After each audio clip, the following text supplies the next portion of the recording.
SIR, यह नाम आप सभी ने सुना होगा और देश भर में तमाम ऐसे राज्य हैं जहां पर एसआईआर का नाम सुनकर हड़कंप मच जाता है। जरा सोचिए, आपके दादा परदादा 70 साल पहले जान बचाकर बांग्लादेश या फिर किसी अन्य देश से भागकर वो भारत आए। उन्होंने यहाँ खूब मेहनत की, घर बसाया, बच्चे पैदा किए। आप यहाँ पर हुए, इसी देश में आप भी पैदा हुए, आप यहाँ पर पढ़ते हैं, यहाँ नौकरी करते हैं, यहाँ टैक्स भरते हैं।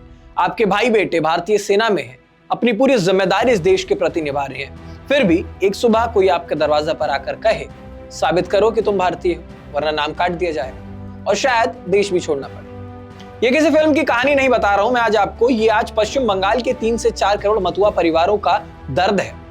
और आप में से बहुतों ने शायद सुना भी होगा कि एसआईआर, सीएए नाम काट रहा है, लोग मर रहे हैं, लेकिन असल में हो क्या रहा है। आज के इस वीडियो में हम बहुत आसान भाषा में आपको समझाएंगे कि आखिर ये पूरा खेल है क्या, कौन फंस रहा है, कौन फंसा रहा है, किसे फंसाया जा रहा है और इसका अंत कहां होने वाला है। अगर आप बंगाल से हैं या फिर भारत के किसी भी कोने से हैं तो ये वीडियो पूरा जरूर देखिएगा, क्योंकि ये सिर्फ मतुआ समुदाय की बात नहीं है, ये उस सवाल की बात है जो कल आपके और हमारे दरवाजे पर आकर जरूर खड़ा हो सकता है कि तुम भारतीय हो, साबित करो। नमस्कार, मेरा नाम ऋतिक ठाकुर है और आप इस वक्त द हिंदी टॉप देख रहे हैं। तो चलिए शुरू करते हैं और आपको बताते हैं इस एसआईआर के बाद मतुआ समुदाय में क्यों एक डर का माहौल है और ये मतुआ समुदाय है कौन।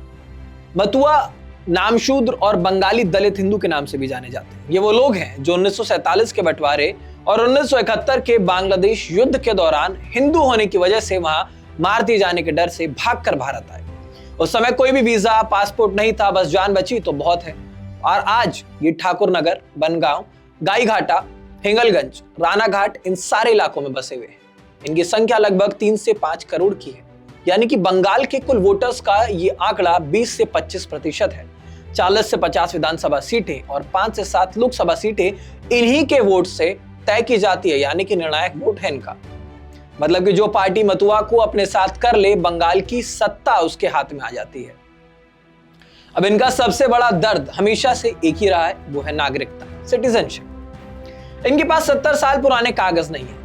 हाँ, इनके पास आधार कार्ड है, वोटर कार्ड है, राशन कार्ड है, लेकिन 1951, 1961 या फिर 2002 से पहले का कोई भी पुराना सबूत इनके पास नहीं है। इसलिए हमेशा ये डर लगा रहता है कि कहीं कोई आकर उन्हें घुसपैठिया ना कह दे।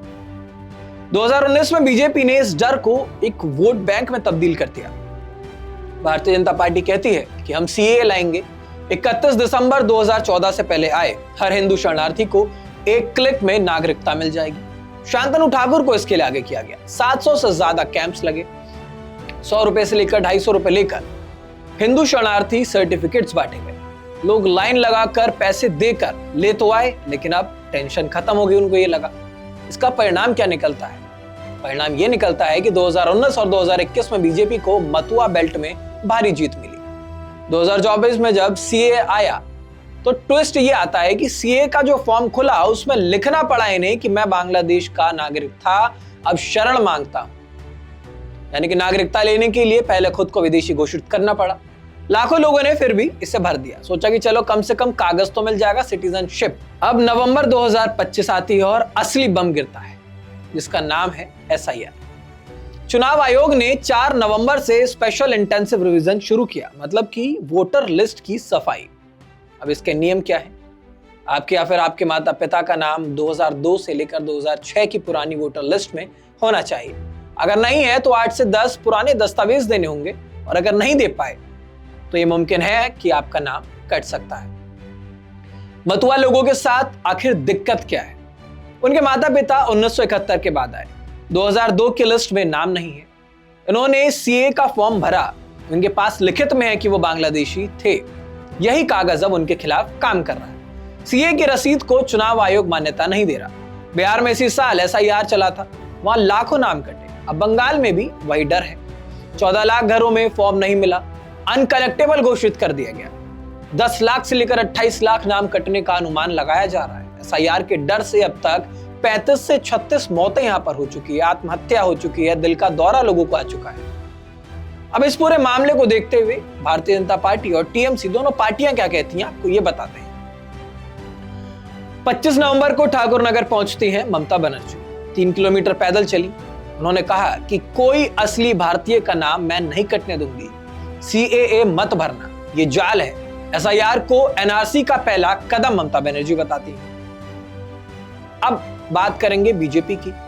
तो शांतनु ठाकुर और शुभेंदु अधिकारी ये कहते हैं कि CAA से पूरी सुरक्षा है, SIR से सिर्फ रोहिंग्या और अवैध घुसपैठिए हट रहे हैं, जिनका नाम कटेगा वो अपील कर ले। अब ऐसे में सवाल ये उठता है कि अब आखिरकार आगे होने क्या वाला है। तो दिसंबर 2025 यानी कि 9 दिसंबर 2025 को ड्राफ्ट वोटर लिस्ट आएगी, ये पहला कदम। उसके बाद फिर 9 दिसंबर से लेकर के 8 जनवरी 2026 तक अपील का मौका होगा, जैसा कि उन्होंने कहा कि अगर किसी का नाम कटे तो वो अपील कर सकते हैं। 7 फरवरी 2026 को फाइनल लिस्ट और फिर 2026 में विधानसभा चुनाव। तो अब SIR का जो मामला है, जो प्रक्रिया है, वो काफी तेजी से चल रही है। इसका टाइमलाइन में हमने आपको बता दिया कि कैसे कैसे अपील की जाएगी, कब इसकी फाइनल लिस्ट आएगी, कि विधानसभा चुनाव से पहले ये सारी चीजें जो हैं ये संपन्न करने की जो बात है वो है। अब यानी कि जिस समुदाय को दोनों पार्टियां अपना वोट बैंक मानती थी, आज वही समुदाय सबसे बड़ा सवाल पूछ रहा है।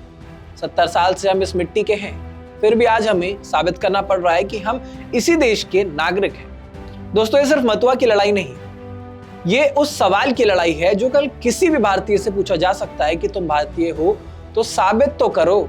अगर आपको भी इस वीडियो को देखने के बाद ये सवाल आपके मन में आया है कि अगर कोई व्यक्ति 70 साल पहले देश में आता है तो आखिरकार उसे अब इस बात की सफाई क्यों देनी पड़ रही है कि वो 70 साल पहले कैसे आया, क्यों आया, क्या 70 साल तक जो चीजें चल रही थी वो अभी के लिए काफी नहीं है।